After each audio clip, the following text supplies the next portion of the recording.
Boche Gold and Diamonds. Buy now, pay later. Bipingadi government girls സ്കൂളിൽ VHSC വിഭാഗം NSS unit സപ്തദിന സവാസ camp ഉപവനം സംഘടിപ്പിച്ചു. സ്നേഹാരാമം പദ്ധതി തലക്കാട് പഞ്ചായത്ത് പ്രസിഡന്റ് പി പുഷ്പ ഉദ്ഘാടനം ചെയ്തു.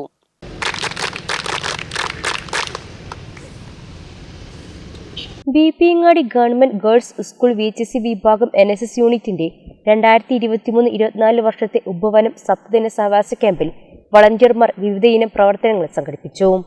മാലിന്യം നിക്ഷേപിക്കുന്ന പൊതുസ്ഥലങ്ങൾ മനോഹരമാക്കി തീർക്കുക എന്ന കേരള സംസ്ഥാന സർക്കാരിന്റെ പദ്ധതി തലക്കാട് പഞ്ചായത്തിന്റെ സഹായ സഹകരണത്തോടുകൂടി നടപ്പിൽ വരുത്തിയ സ്നേഹാരാമം പദ്ധതിയാണ് ആകർഷകമായത്. മാങ്ങാട്ടി പാലത്തിനടുത്ത് നിർമ്മിച്ച സ്നേഹാരാമം പദ്ധതി തലക്കാട് പഞ്ചായത്ത് പ്രസിഡന്റ് പുഷ്പ നാടിന് സമർപ്പിച്ചു. നമ്മൾ ഉണ്ടാക്കുന്ന മാലിന്യം നമ്മൾ തന്നെ സംസ്കരിക്കണം എന്ന് പറയുന്നതിനെക്കാട്ടൊക്കെ ഉപരിയാണ് ഇത് കൂട്ടിയിട്ട് കഴിഞ്ഞിട്ടുണ്ടെങ്കിൽ അതുകൊണ്ടുണ്ടാകുന്ന ഒരുപാട് നാശനഷ്ടങ്ങൾ നമ്മളൊക്കെ കണ്ടു കഴിഞ്ഞതാണ്.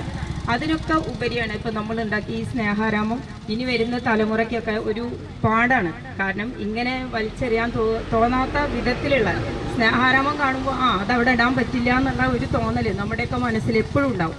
അതുകൊണ്ട് റോഡ് സൈഡുകളെല്ലാം എൻ്റെ ആഗ്രഹമാണ് സ്നേഹാരാമമായി മാറട്ടെ എന്നാണ് എനിക്ക് ആഗ്രഹമുള്ളത്. കാരണം അതിന് ഉള്ള ഒരു തലമുറയാണ് എൻ്റെ മുൻപിൽ നിൽക്കുന്നത്. ചടങ്ങിൽ VHSC പ്രിൻസിപ്പൽ ദിനേശൻ സ്വാഗതം പറഞ്ഞു. പഞ്ചായത്ത് വൈസ് പ്രസിഡന്റ് ബാബു, വികസന standing committee chairman Anitha, ward member Saudamini, assistant programme officer Sharafuddin, staff secretary Pradeep Kumar, NSS മുൻ ജില്ലാ കോർഡിനേറ്റർ മണികണ്ഠൻ എന്നിവർ സംസാരിച്ചു. പ്രോഗ്രാം ഓഫീസർ രാജി നന്ദി പറഞ്ഞു.